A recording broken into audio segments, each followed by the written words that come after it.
কাল ছিল আমার সোনার ভ্যাকসিন ডে।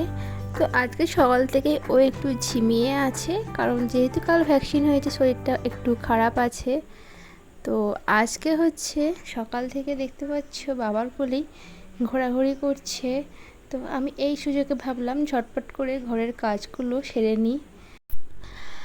তো সকাল সকাল আগে গরম গরম একটু ভাত বসিয়ে দিচ্ছি। আজকে খুব গরম পড়েছে, তাই ভাবলাম একটু ভাত করব আর বানাবো শসা দিয়ে ডাল। তোমরা কে কে শসা দিয়ে ডাল খেয়েছো কমেন্ট করে জানিও। তো আজকে যেহেতু ভ্যাকসিন ডের পরের দিন, তাই সোনার শরীরটা আছে খুবই খারাপ।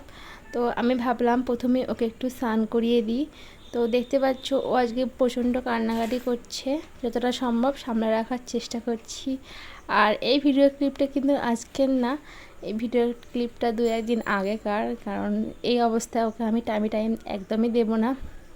তো প্রথমে আমি ওকে ভালো করে স্নান করে দিয়েছি, যেহেতু ওর জ্বর আসছে সেই জন্য ও প্রায় ঘুমিয়ে পড়ছে। তো আমি ওকে ওষুধ খাইয়ে দিয়েছি এবং ও ঘুমিয়ে পড়েছে।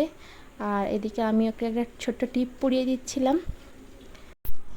অনেকেই ভ্যাকসিন দিলে একটি জেল লাগায়, আমি কিন্তু সেটা ব্যবহার করি না।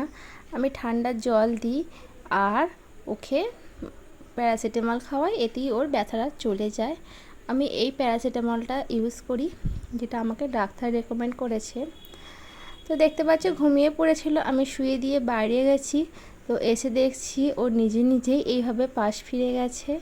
তো এটা ছিল আমার সোনার প্রথম পাশ ফেরার ভিডিও, যেটি আমি ক্যাপচার করে রেখেছিলাম, তোমার সাথে শেয়ার করলাম। ভিডিওটি কেমন লাগলো অবশ্যই জানাবে।